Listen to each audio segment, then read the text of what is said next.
Pasensya na, medyo bulol ako sa S. Una sa lahat, gusto kong magpasalamat sa ating Panginoon Diyos.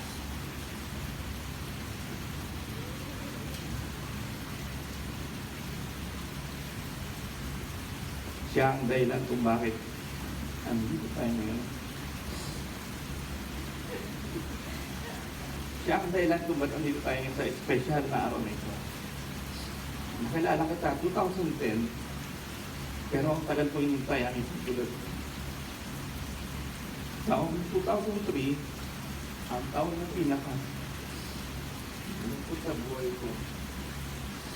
Depressed, feeling unloved, at walang direksyon sa buhay.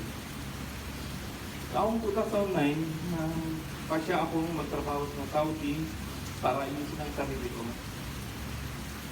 Pero, mas lalo akong nalungkot.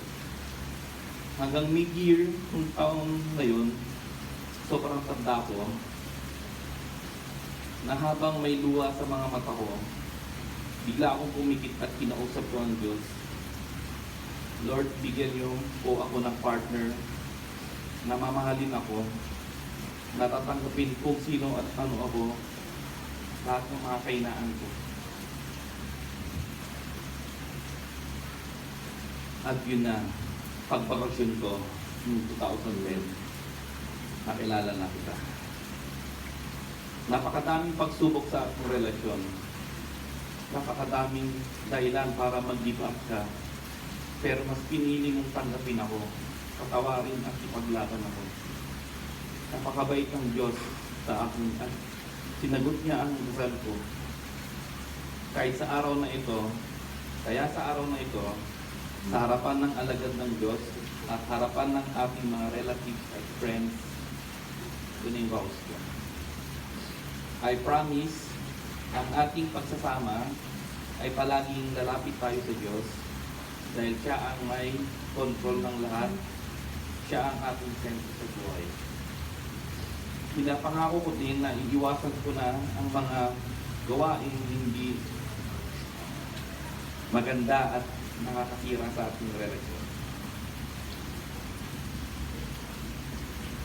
Pinapangako ko din na encourage ko tayong dalawa na mabuhay ng healthy para mas mahaba pa ang mga taon na i-cherish natin together.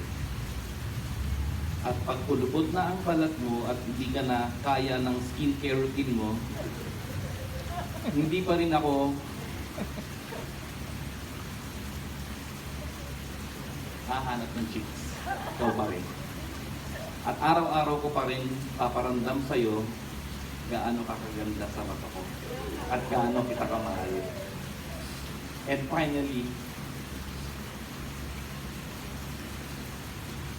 pinapangako ko na pag dumating ang time na isa sa atin ay kailangan ng bilisan, gaya noong 2009, magdadasal ulit ako sa ating Panginoon na sa hablang buhay ay sana pagpatuloy niya pa rin ang pagmamahal.